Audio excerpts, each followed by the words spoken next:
Democratic leaders refusing to take responsibility for America's crime crisis. A heartbroken family is blaming New York's Democrat governor, Kathy Hochul, for the execution-style murder of a mother with 3 children. Cara Benefield was shot and killed in front of her kids by her estranged husband, less than 24 hours after he was released with no bail over this very brutal beatdown that she actually posted to her Facebook page in a desperate plea for help. The governor refusing any responsibility for the cold-blooded murder and instead blaming the system that she runs. The system absolutely failed her. The system has to work.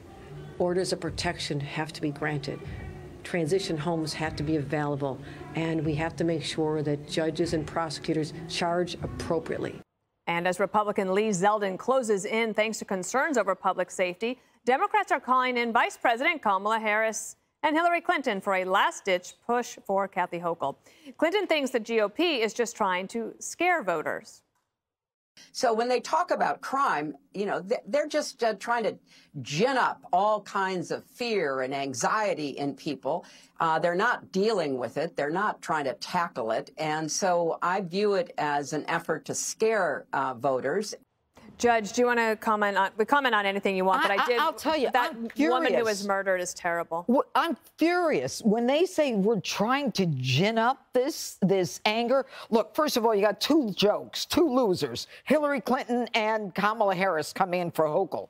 Remember, Hochul is an accidental governor. She has no constituency. Nobody believes in her. She is corrupt as the day is long. Nobody heard of her. No, and you know what? She's corrupt. Talk about the Buffalo, the Bills, the stadium, and then talk about the COVID test that she gave, the no-bid contract, and we pay double the price. But let's talk about what this nincompoop Hochul says. She says we have to trust this system. We have to get orders of protection. Let me tell you something, Governor. An order of protection is a piece of paper. When I was an assistant DA running the first domestic violence unit in the nation, I issued these pieces of paper myself with no judicial authority. Just gave it to the victims when the judge wouldn't, saying to the cops, this man needs to be arrested if he bothers her, because you can predict a homicide. If anyone watches a video of that woman being beat down by that man, there is no question of his intent to kill her. So why was he charged with an assault 3? Why was he charged with a misdemeanor as opposed to, look at that animal, as opposed to attempted murder or assault in the first degree, a risk of death? She doesn't know what she's talking about. The law needs to be changed. She needs to change it. There is blood on her hands with this domestic violence victim and all the other victims, the man with 25 arrests who rapes other women. The Democrats own it. They own it, and they will pay for it on Election Day. It is strange, Jessica, when you have somebody like Hillary Clinton say something like that on the day that you have this case, the murder that we're talking about, but also you brought up a man who had been arrested over 25 times, rapes a woman who was jogging this morning at 5:30 in the morning, right there in West Village, like in the nice area in your neighborhood. Third rape too this year, I think. Yeah. How and so when Hillary Clinton says Republicans are trying to gin it up, I mean, where does she get that? I did not think that was the right response to this. I think that saying that you can temper your message and say that it's not, you know, New York City is not the hellhole that some people would have you believe that it is. And that's how I feel about it. But I'm not blind to what's going on. And you're seeing these things happen in all the places that you frequent, which is markedly different from how crime waves have happened before. In the 90s, it was relatively isolated. It was worse in technical terms, in terms of people actually being murdered, but it was isolated in places and you knew where not to go. Now it's, you know, in the West Village on the Esplanade there is super fancy over there, right? It's people jogging in Lululemon gear, pushing babies. It's also, a lot of these victims are women. It is women who are being attacked. And you don't have somebody like the congresswoman or the senator from New York saying anything. This isn't the first time Hillary has thrown women under the bus, but this might be the worst. And the idea of the ginning up fear, I would understand that if suddenly the 5 just started talking about crime a week or so before November, right?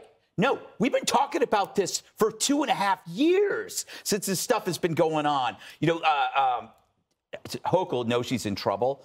I hope she loses. Now she's saying that she acknowledges the crime problem. So what she's done, she's acknowledged it. She had ample warning that if she had listened and heeded about this bail reform that was horrendous, that mother of 3 would be alive. So if she'd actually done her job, that person would be alive. You can't charge somebody for murder when they let somebody die. But she let him die. She let him die.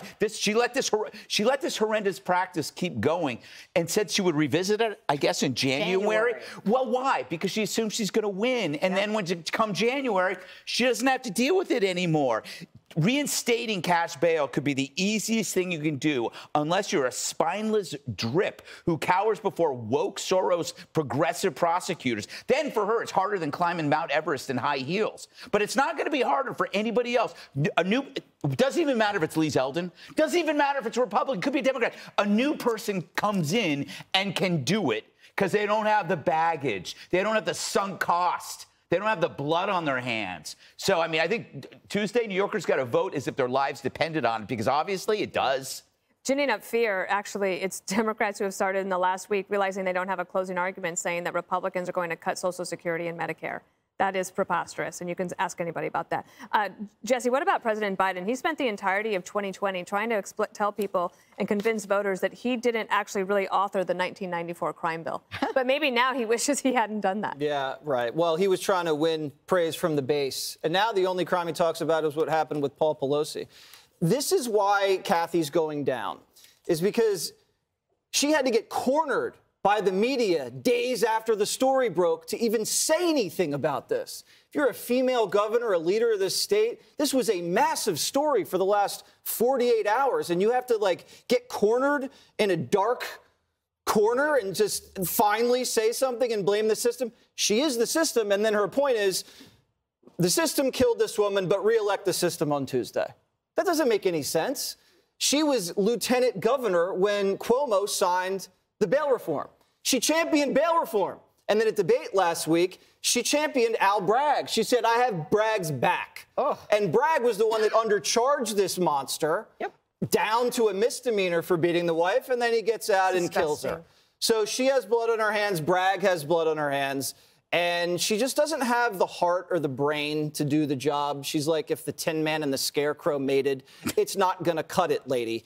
She is in trouble, and we know how bad it is, because you're bringing in heavy hitters to deep blue New York. Crooked, Kamala, a week before the election. This is supposed to be the safest governor's seat ever.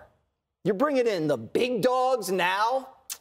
She's going down. Can I add something quickly about domestic violence? That it really bothers me. And remember, there was the case in New York, the woman who was at a shelter hiding from her partner and she was pushing the baby stroller. Everyone who talks to this acts like it's no big deal. They just tell people to move, right? Well, you should pick up and restart your life. This woman, the mother, her mother helps take care of the children.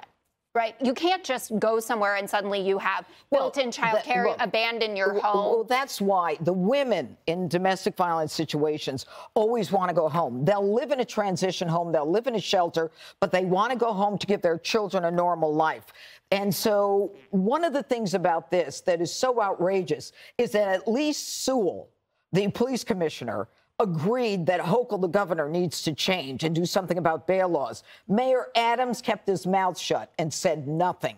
I mean, the political ideology that is running the Democrats in this state is hurting and victims. Where are the women elected leaders of New Nowhere. York? We just saw two. We just saw one. Hillary Clinton do nothing. AOC, Gillibrand. AOC, right. Take anything. Hi, everyone. I'm Brian Kilmeade. I want you to do me a favor. I want you to click to subscribe to the Fox News YouTube page. This is the only way that I know for sure that you're not going to miss any great commentary, any great news bites, any great interviews coming your way on Fox. You can get it all here on YouTube. So subscribe right now.